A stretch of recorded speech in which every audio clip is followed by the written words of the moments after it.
Muito obrigado aí a todos que estão assistindo esse vídeo. Eu sou Wilson Marques, Filosofia Instantânea.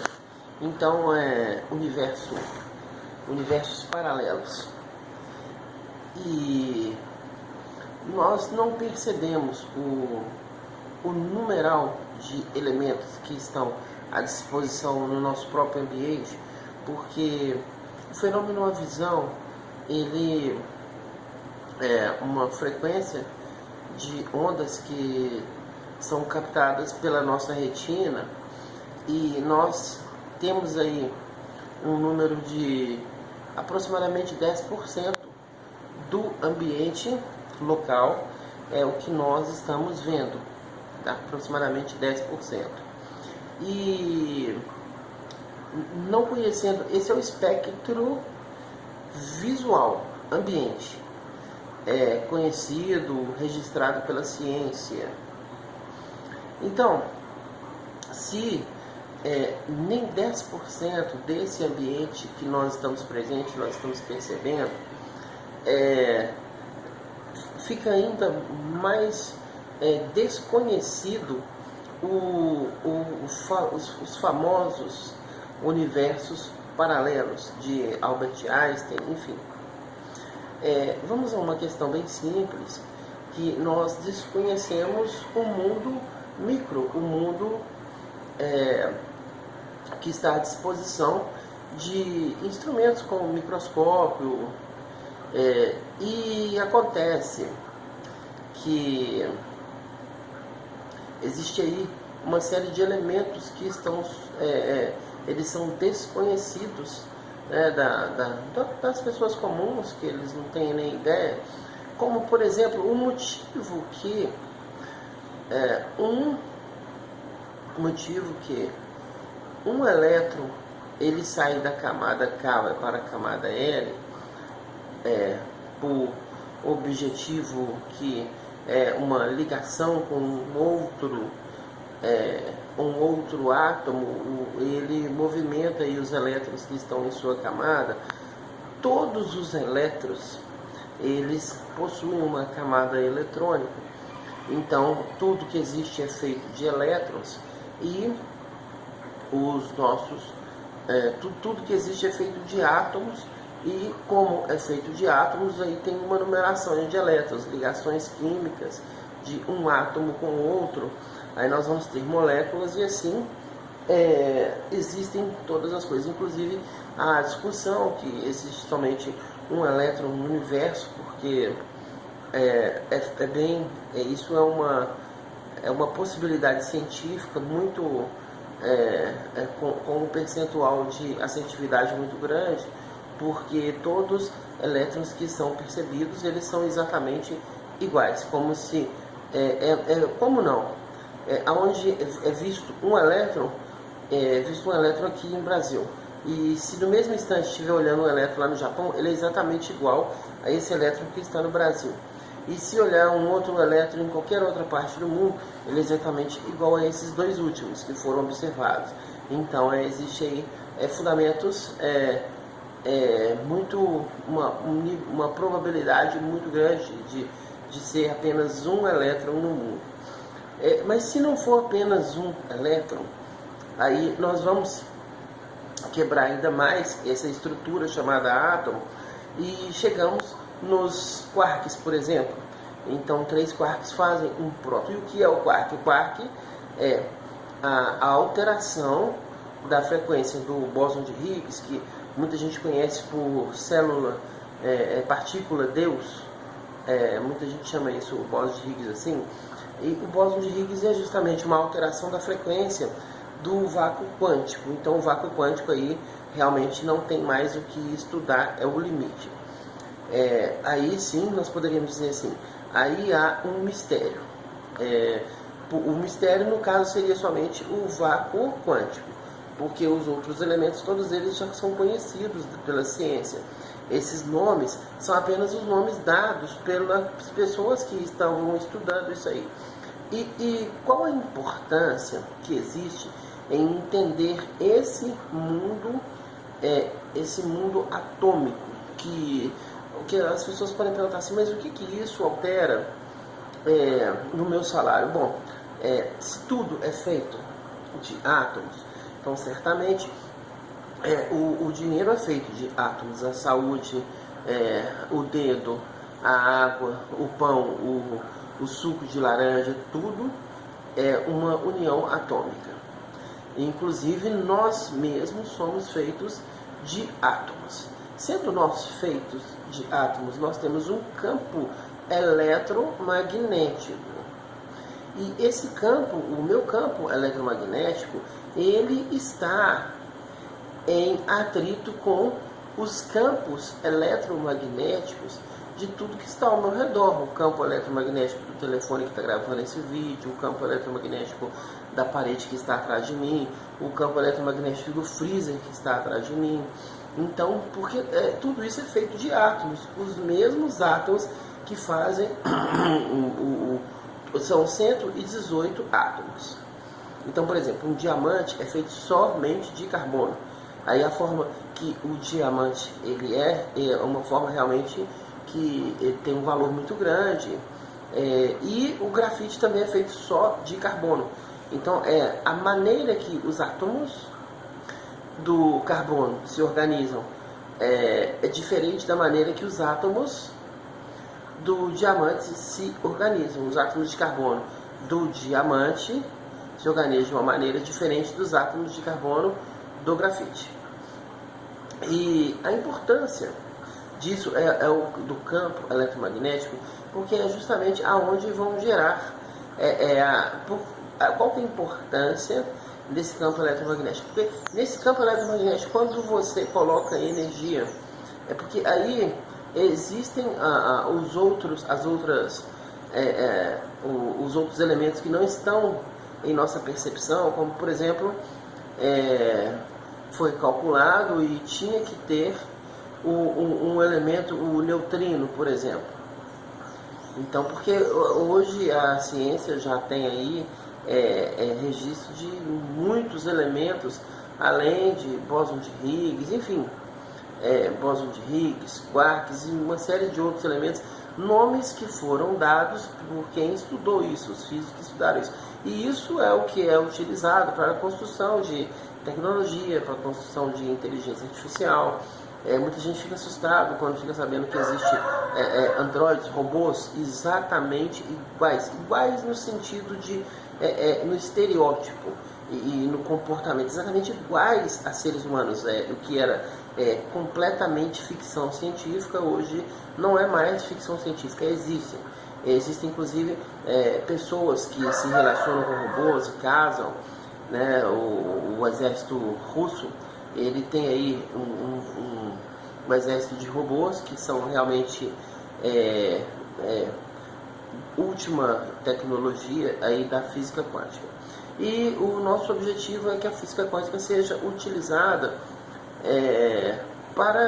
na medicina, seja educação.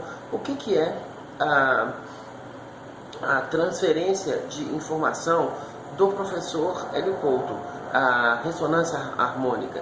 É exatamente isso. A ressonância harmônica, ela utiliza as informações que estão em um outro universo que não está disponível para nossa visão, para os nossos sentidos mecânicos, dos nossos equipamentos, ou para os nossos sentidos naturais, os sentidos do nosso corpo.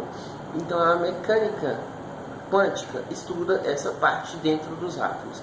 E o professor Hélio Couto desenvolveu a ressonância harmônica, que transfere a informação, porque tudo é energia e informação, somente isso, tudo, não tem o que não seja isso. Tudo que nós conhecemos é energia e informação. Então, existe a informação do freezer que está atrás de mim, existe a informação da cadeira, existe a informação de um livro, existe a informação minha, do meu corpo, do meu braço, existe a informação de tudo que existe, do jogo, da água, da bola, do pássaro, do sorvete, e a informação acadêmica, a informação do manual, do curso público, tudo isso é uma informação e aí ela manipula aquela energia para criar aquele objeto que nós chamamos aí de material. Então, quando você vai estudar em uma aula, por exemplo, em um curso, o que for, você vai captar ondas. E ondas é exatamente o que é utilizado, ondas é exatamente o que é utilizado para a ressonância harmônica. Justamente transferência de informações, mas não sem a energia. E a energia, nós vamos fazer o colapso da função de onda, que é uma outra questão, que é uma das atividades que nós temos na nossa consciência. Então, a importância que existe da mecânica quântica é porque ela desvenda todo o mundo ela descortina a mecânica quântica, ela nos apresenta o que não está disponível para a nossa visão comum. E a importância que a mecânica quântica tem é justamente demonstrar, porque não importa uma filosofia que ela seja muito bonita, uma organização de palavras, compondo ali um texto extremamente erudito, um texto extremamente bonito, mas e a verdade? Então, a mecânica quântica, ela desvenda a verdade. Uma filosofia que não tenha uma conexão com a verdade, o que é a verdade? Nós temos que começar pelo entendimento de que eu não posso chamar de... se a palavra que eu utilizei filologicamente, eu utilizei a palavra freezer para definir o objeto que está aqui atrás de mim, que congela os alimentos, eu não posso chamar o freezer de laranja. Por quê? Porque laranja ficou utilizado, filologicamente, o vocativo da fruta, e a fruta não é o freezer. Então tem o freezer e tem a fruta laranja. Então a utilização dessa a verdade, a primeira conexão que nós temos com a verdade, se uma pessoa está olhando para um freezer chamando ele de laranja, qual conexão que existe com a verdade? E da mesma forma, um discurso, quem não é filósofo não vai entender o que é a origem daquele discurso, um discurso que está sendo manifestado ali pelo político, ou pelo pastor, ou pelo padre, ou pelo vereador, ou por quem quer que seja, pelo professor, pelo colega, pelo filho. Um discurso que for mais científico, ele é um discurso que as pessoas falam assim, não, mas é um discurso que é científico, ele é comprovado. Só que para um filósofo, a prova de realidade de qualquer discurso está na sua interpretação, porque um filósofo não vai pegar uma verdade pronta, ele pode sim pegar essa verdade pronta e analisá-la, analisar essa verdade pronta e falar assim, bom, essa verdade pronta aqui não está relacionada aos objetos de definição que ela própria manifesta. Então, se uma verdade pronta, por exemplo, eu vou pegar o livro do Adam Smith, Riqueza das Nações. Adam Smith é utilizado até hoje como a referência em economia. Existem outros, mas esses outros são assim, o Adam Smith esqueceu de falar ali do número 1, ele só falou do número 2, 3, 4, 5, 6, 7, 8, 9, 10, indo até 1 milhão. Aí vamos falar aqui do número 1 que ele esqueceu. Então é um complemento, o que existe além do Adam Smith, Riqueza das Nações. E mais do que comprovado, resumindo o livro A Riqueza das Nações, de Adam Smith, ele apresenta ele lá no final, vai dar tudo certo, a livre concorrência, cada um vai olhar para si próprio e vai buscar a riqueza. E lá no final, todos fazendo isso, vai dar tudo certo. Só que o Adam Smith, o tempo que ele já falou isso, eu nem nascido era, então assim, nem a minha avó estava nascida ainda quando o Adam Smith falou isso. Então, não pode ser que Adam Smith esteja certo. E por que isso ainda é ensinado nas universidades? Ninguém perguntou isso, ninguém falou isso.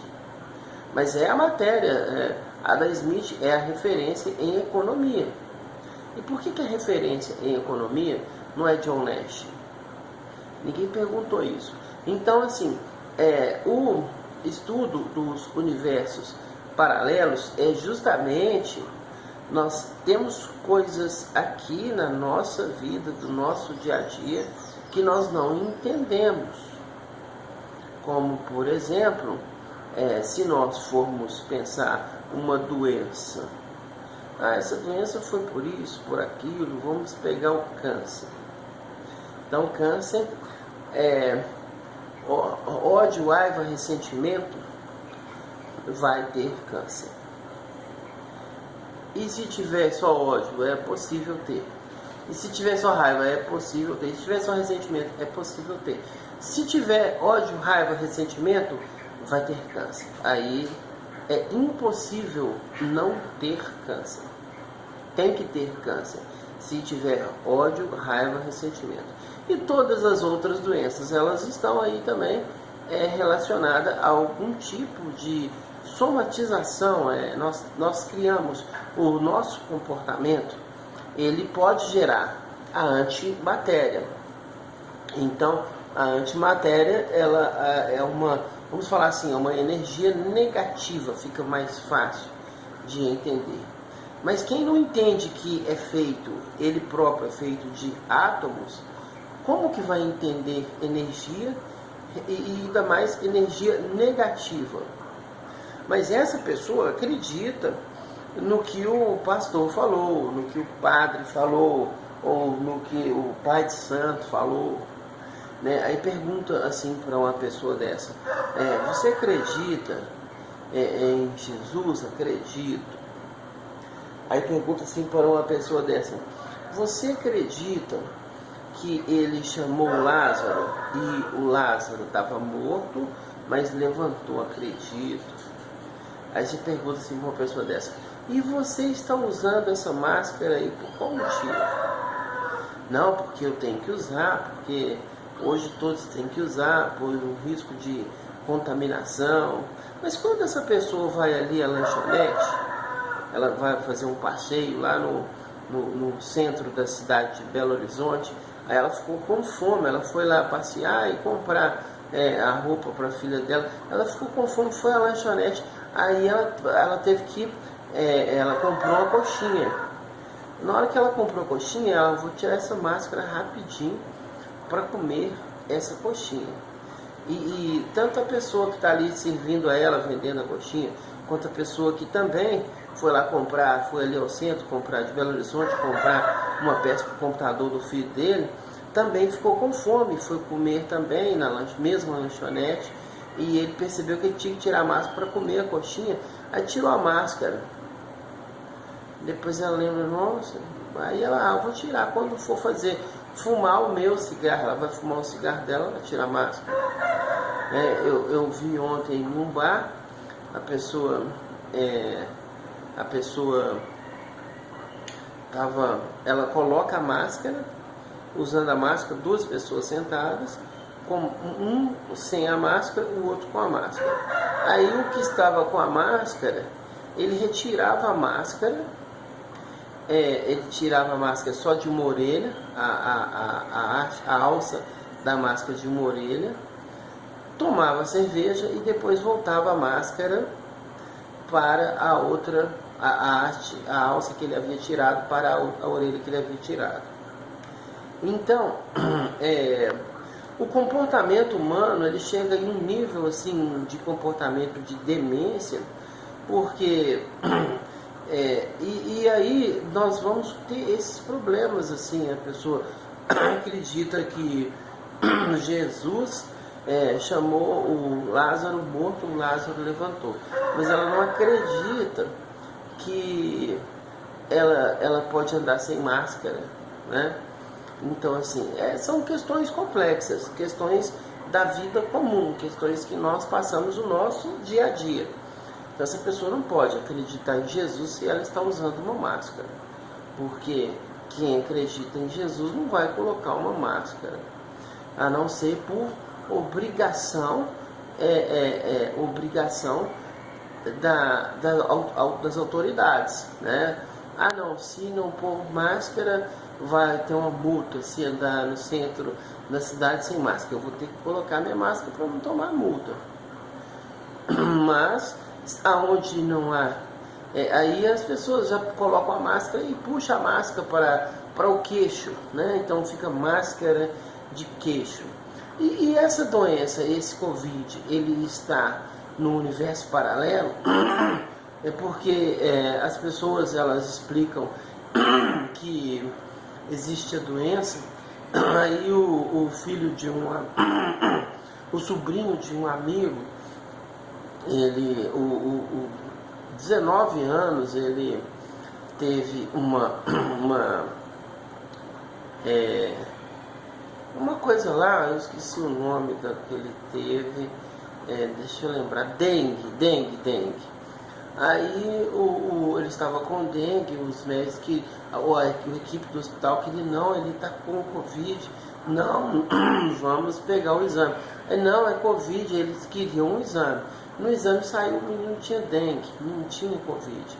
Então, se fosse outras pessoas sem nenhuma instrução, aceitaria que está com Covid. Aí entrou mais um caso de Covid para a estatística e mais um dinheiro que saiu do governo federal foi para aquele município ali que tem a pessoa que tem o Covid, que ganha uma premiação. O governo, as pessoas não conhecem o que acontece por trás daquilo que está controlando ali a sociedade, enfim. Nós temos que pensar assim, bom, mas qual que é a relação da física com isso aí? Tudo isso é feito de átomos. Qual que é a relação do universo paralelo com tudo isso aí? O universo, os universos paralelos, é porque assim, não acaba mais. Aqui, aonde eu estou, tem um monte de universo, e onde você está em qualquer lugar. Então, nós estamos em uma realidade que nós conhecemos um pedaço dessa realidade. Porque é claro que existe no planeta Terra o conhecimento de tudo que acontece. Desde o início da raça humana, registrados as ações humanas. E por que as pessoas todas não sabem? Porque tem quem que construiu tudo isso, quais são as pessoas que construíram tudo isso, e isso não é segredo para essas pessoas. Essa questão, por exemplo, de espírito, qualquer pessoa religiosa acredita em um outro mundo. Aí pergunta assim para essa pessoa, mas aonde é esse outro mundo? E aí eu pergunto, por que esse outro mundo não pode ser o universo paralelo do Albert Einstein? Por quê? Qual é a diferença? Existe Deus, ótimo. Qualquer religioso acredita que existe Deus. O que é Deus ou quem é Deus? Que as pessoas pensam Deus como um velhinho, uma barbona, lá no trono dele, e com um tacape assim na mão, escolhe ali aquela pessoa, morreu, saiu do planeta. Deixa eu ver esse vai para o inferno.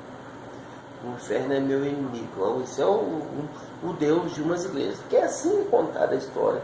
E qual que é a relação de tudo isso com os universos paralelos? Então, o fato é o desconhecimento. Então, por exemplo, vamos pegar um filósofo qualquer. Eu, por exemplo, tenho como referência o maior filósofo que eu conheço, Clóvis de Barros Filho. Mas em que momento que ele está falando? Porque eu vejo ele falando de coisas ali do planeta, da vida, pensamentos até muito elevados, enfim. Mas e a verdade? Aonde que está a verdade da análise do pensamento do Nietzsche, ou do Kant, ou do Hegel, ou do Wittgenstein, ou de Sócrates, ou de Platão, ou de Hegel, ou de qual filósofo for, não importa o nome dele, né? Mas qual que é a relação, na verdade, com essas análises que são feitas, por exemplo, por Clóvis de Barros Filho? Se a verdade não contempla os átomos, então é um entretenimento. Olha, o Kant falou isso, o Sêneca falou aquilo, o Anaximandro disse aquilo outro, e assim, nossa, que pensamentos legais. E essas pessoas vão morrer. E qual que é a contribuição? A utilização da mente apenas para captar pensamentos legais. Muito bonito até captar os pensamentos legais. Mas é essa a finalidade da vida? Olha, eu vivi a minha vida inteira e captei todos os pensamentos legais que existem no universo e falei para as pessoas e fiquei famoso. Então, assim, esses universos paralelos que existem. Aí eu saio daqui, que todos vão sair daqui, e o que vai para o outro universo podem chamar de espírito, pode chamar de alma, vai depender da pessoa, podem chamar de campo biomórfico, de energia, o nome não importa, mas isso é um fato que em países como, por exemplo, os Estados Unidos, isso é um fato, não existe possibilidade de o mundo ser isso aqui e acabou. Só existe esse mundo aqui, tudo bem, só existe esse mundo, e quem fez esse mundo? Aí eu vou ter que admitir um fenômeno que não tem causa. Uma causa desconhecida, foi um acaso, mas o acaso é uma causa desconhecida. Causa desconhecida. Então tem causa. Ela é desconhecida por nós, ou melhor, por quem não quer saber a causa. E aí nós podemos interpretar muito bem um taoísmo ou um budismo, até mesmo uma energia chamada Chi, CHI, por que não? Muito obrigado a todos, eu sou Wilson Marques, Filosofia Instantânea.